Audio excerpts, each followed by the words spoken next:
Okay, so if you watch the trailer for Atomic Blonde, I think you're going to sit there and go, this is female John Wick. And that's an apt comparison because one of the directors from the first John Wick, David Leitch, did Atomic Blonde. As the story goes, David Leitch and Chad Stahelski were stunt coordinators and second unit directors. And they went off and got themselves a comic book property and made John Wick with Keanu Reeves, which was a huge hit, of course. It was like one of the first action movies in a long time that was a lot of fun. And it was very well shot as far as the action goes. None of that quick cutting bullshit. It was far back enough where you could tell the stars were actually putting in the work. Keanu Reeves put in the work, and it was just a fun world to kind of see come to life. So Stahelski went on to do John Wick Chapter 2. David Leitch went off and got his hands on another comic book property, which I want to say is called The Coldest Day. Atomic Blonde is based off a graphic novel, but I haven't read the source material, so I can't speak to how much this movie lives up to it or anything like that. However, he enlisted another great action star to take on the lead role, which is Charlize Theron. Of course, who's been kicking ass for a long time now, but she, I think, really impressed a lot of people with her chops in Mad Max Fury Road. And she just had like an arm and a nub. So imagine what she can do with all of the limbs, all of her limbs. As the story goes, this plague's taste. Fucking words.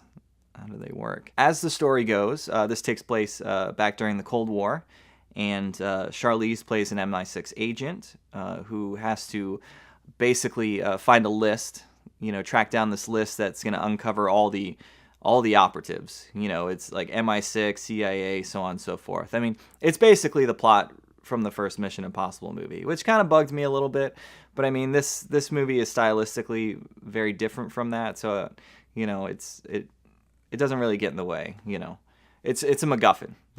That's all you need to know. She needs to get something, and that's it. So of course we have MI6, we have the CIA, and we have the KGB, all like kind of after this list. My first experience with Atomic Blonde was actually in early 2017 at CinemaCon in Las Vegas, where I got to see this 10-minute continuous fight scene from the film. Now, of course, there are edits hidden within the fight scene, but basically this entire fight scene takes place along a stairwell, and it kind of veers in and out of the stairwell. And sitting there watching it, not even knowing anything else about the movie aside from the fact that it was kind of some sort of spy flick, I was blown away. Some things that I really loved about that continuous fight scene. One, I mean, of course, it's well shot. And it feels like you're right in the faces of these actors as they're beating the shit out of each other. But also to add to that, there's what appears to be kind of real-time damage, to their bodies and faces. Like you see the bruising and the swelling as the fight goes on, And of course, most of the time in movie fights, the two people go at it for a while and whatever, they look the same. And then maybe a next scene that takes place an hour or a day later, they're all bruised up and stuff. But no, here you actually get to see, the outcomes of these like hits, the punches, the kicks, the stabbings. It's a brutal fight. And another thing I absolutely love when they do this, and they never do it enough for my taste, is that they get tired as the fight goes on. I mean, come the end of the fight, it's humorous because they're literally falling over things just to try and kill each other. And that's how it would be if you were continuously fighting for 10 minutes. You would be exhausted, and I appreciated that kind of dose of realism in a movie that otherwise, doesn't, it doesn't really go for that for the rest of the film. It's one of the best fight sequences I've seen in a while. And as they say, it was worth the price of admission. Sadly, I do not think the rest of the movie lives up to it. I think they were really onto something with that fight scene, and if they could have like taken that aesthetic and moved it out to the other action scenes of the film, it would have been really cool. But as it stands, it's the movie is just sort of it's an okay thriller, with a handful of decent fight scenes and one amazing fight scene. I mean, that's going to be the reason you're going to want to recommend this movie to anyone. The movie is actually pretty dry at times. It's kind of your standard, spy stuff. It's it's not taking itself as seriously as a James Bond flick, but it's also not quite as engaging as one either. I mean, don't get me wrong, there's some great actors here, and Charlize does an absolutely phenomenal job.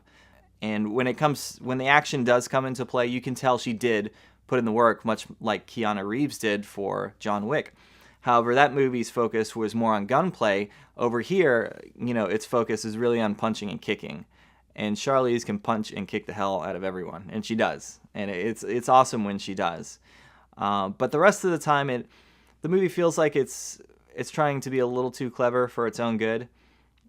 The ending, which I won't spoil here, it goes on for too long because it has some things to wrap up and confuse some people. And it's not a confusing ending what it's going at, but I think at that point there's just there's a fatigue that really sets in because that 10-minute continuous fight scene I was talking about, it definitely comes towards the end of the film, and there's really no setup for it. It just kind of happens, and once it does, you're just kind of waiting for the movie to wind down. And it still has to deliver a few more story beats. It doesn't quite come together like it should. It goes on a little long, and I think they should have kind of streamlined some of the story aspects, especially given how obvious some of the plot threads are. For example, James McAvoy plays the MI6 operative, who's working with Charlize. And, they're trying to push that. Is he a good guy? Is he a bad guy?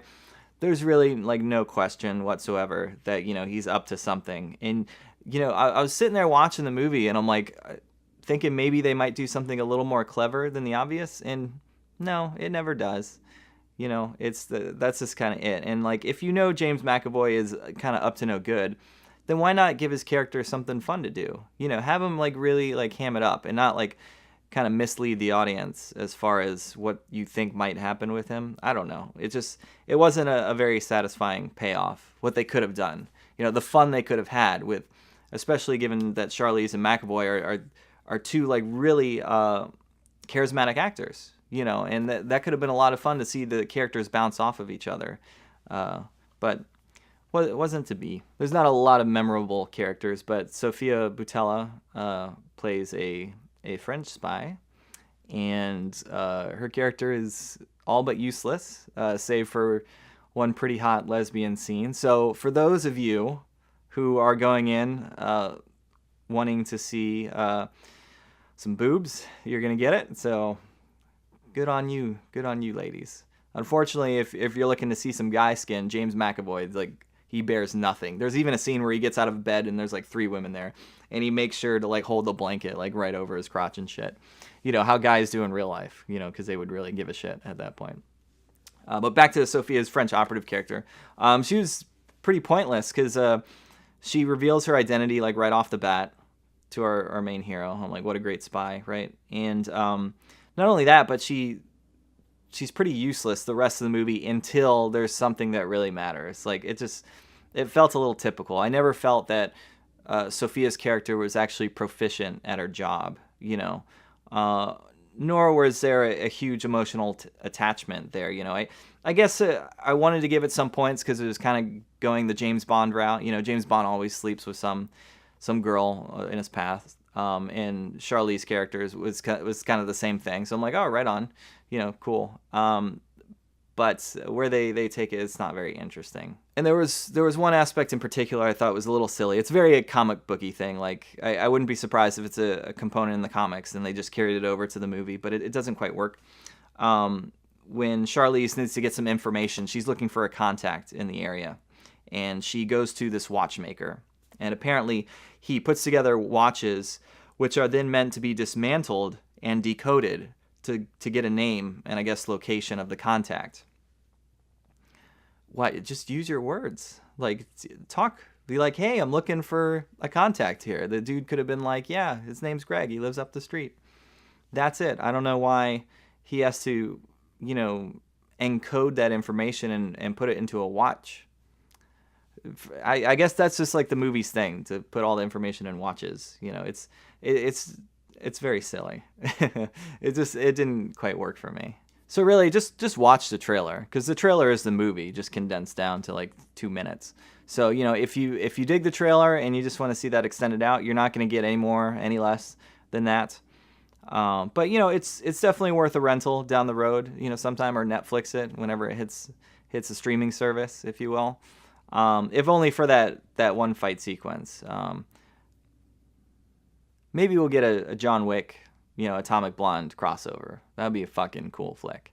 I'd see that in a heartbeat.